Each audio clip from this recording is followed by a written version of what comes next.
Good morning, मैं रूपा Verma. Home science classes में आप सबों का स्वागत है। पिछले वीडियो में मैंने आप लोगों को बताया था कि बोर्ड के एग्ज़ाम में क्लास 9th एवं 10th दोनों के सिलेबस से प्रश्न पूछे जाते हैं। इस कारण मैं क्लास 9th एवं 10th के लिए अलग अलग वीडियो नहीं बना रही हूँ, दोनों का साथ में बना रही हूँ।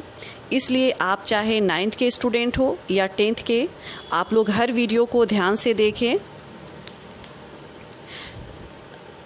आज मैं दूसरा चैप्टर जो है परिवार समाज की एक इकाई, इसके बारे में बताऊंगी।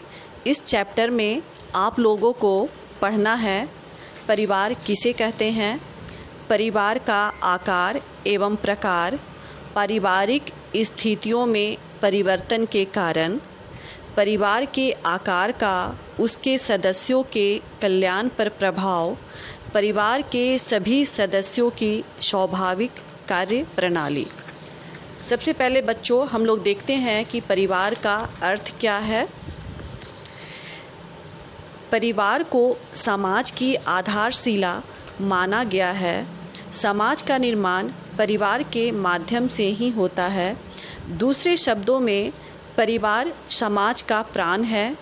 परिवार माता पिता और शिशुओं का ऐसा एक छोटा सा समूह है जो जीवन यापन व सहकारिता के आधार पर मानव जाति को स्थिर रखने का प्रयास करता है। अब बच्चों हम लोग देखेंगे कि परिवार का वर्गीकरण किस आधार पर किया जाता है। परिवार का वर्गीकरण 3 आधार पर किया जाता है। पहला, नव दंपत्ति का आवास। दूसरा, वैवाहिक संबंध में बंधे पति पत्नी की संख्या के आधार पर। और तीसरा है पारिवारिक सदस्यों की संख्या के आधार पर। नव दंपत्ति का आवास, इस आधार पर बच्चों हम परिवार को 2 भागों में बांटते हैं। पहला मातृ प्रधान परिवार और दूसरा पितृ प्रधान परिवार। मातृ प्रधान परिवार, इस प्रकार के परिवार में नव दंपत्ति बहुधा पत्नी के परिवार में रहता है। कन्या विवाह उपरांत भी अपनी माता के पास रहती है। इसमें वंश माता के नाम पर चलता है। ऐसे परिवार में समस्त संपत्ति पर माता का ही अधिकार होता है। दूसरा है पितृ प्रधान परिवार। जैसा कि बच्चों नाम से ही पता चल रहा है कि इस प्रकार के परिवार में विवाह उपरांत कन्या अपने पति के साथ अस्थायी रूप से आवास करती है। संपूर्ण संपत्ति पर पिता का ही स्वामित्व होता है। इसमें वंश का नाम पिता के नाम पर ही चलता है। परिवार का अगला वर्गीकरण वैवाहिक संबंध में बंधे पति पत्नी की संख्या के आधार पर किया जाता है। इस आधार पर हम परिवार को 2 भागों में बांटते हैं। एक विवाही परिवार और दूसरा बहुविवाही परिवार। एक विवाही परिवार, ऐसे परिवारों में एक पुरुष का विवाह एक स्त्री से होता है। इनमें एक पति, एक पत्नी और उनकी संतानें सम्मिलित होती हैं। बहुविवाही परिवार, जैसा कि नाम से पता चल रहा है कि ऐसे परिवार में पुरुष व स्त्री एक से अधिक विवाहों से बंधे रहते हैं। इस प्रकार के परिवार को भी हम 2 भागों में बांट सकते हैं। पहला बहुपति परिवार और दूसरा बहुपत्नी परिवार। बहुपति परिवार, ऐसे परिवारों में एक स्त्री के कई पति होते हैं किंतु संतानों का समूह एक ही होता है। बच्चों हमारे देश भारत में राजस्थान एक ऐसा राज्य है जहाँ पर लड़कियों की संख्या काफ़ी कम है।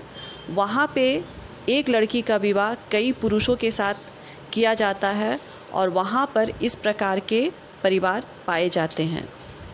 बहुपत्नी परिवार, ऐसे परिवारों में एक पुरुष का विवाह एक से अधिक स्त्रियों के साथ होता है। हमारे देश भारत में आज भी कुछ जातियां ऐसी हैं जिनमें इस प्रकार के परिवार पाए जाते हैं। परिवार का जो अगला वर्गीकरण है वह परिवार में सदस्यों की संख्या के आधार पर किया जाता है। पारिवारिक सदस्यों की संख्या के आधार पर हम परिवार को 2 भागों में बांट सकते हैं। पहला संयुक्त परिवार और दूसरा एकाकी परिवार। संयुक्त परिवार, जिस परिवार में 9 दंपति के साथ उसके माता पिता, दादा दादी, चाचा चाची, भाई भाभी और उनके संतानें रहती हैं, वह संयुक्त परिवार कहलाता है। संयुक्त परिवार अन्य परिवारों की अपेक्षा अधिक पीढ़ियों के लोग एक साथ मिलकर रहते हैं व खान पान करते हैं। उनके आय के साधन व संपत्ति सम्मिलित होती है। हमारे देश भारत में आज भी ग्रामीण क्षेत्रों में इस प्रकार के परिवार पाए जाते हैं। दूसरा है एकाकी परिवार। यह परिवार का सीमित स्वरूप होता है। इसमें पति पत्नी और उनकी संतान सम्मिलित होते हैं। जब संतान आर्थिक दृष्टि से आत्मनिर्भर हो जाती है तो वह अपना पृथक परिवार बना लेती है। बच्चों, पहले हमारे देश में संयुक्त परिवार का प्रचलन था और परिवार संयुक्त ही पाए जाते थे, लेकिन धीरे धीरे समाज में परिवर्तन आते चले गए और संयुक्त परिवार का विघटन होते चला गया और वो एकाकी परिवार में परिवर्तित होते चला गया। अगले क्लास में मैं आप लोगों को बताऊंगी कि संयुक्त परिवार के टूटने के क्या कारण थे और संयुक्त परिवार और एकाकी परिवार की क्या विशेषताएं हैं, इनसे क्या लाभ है और इनकी क्या हानियां हैं। अगर आप लोगों को लगता है कि मेरे वीडियोस आपके लिए फ़ायदेमंद है तो मेरे चैनल को सब्सक्राइब करें, मेरे वीडियो को लाइक और शेयर ज़रूर करें। अगर आप लोगों को कोई भी क्वेश्चन पूछना हो तो कमेंट बॉक्स पे आप लिख सकते हैं। आप सबों को मेरे वीडियोस देखने के लिए थैंक यू।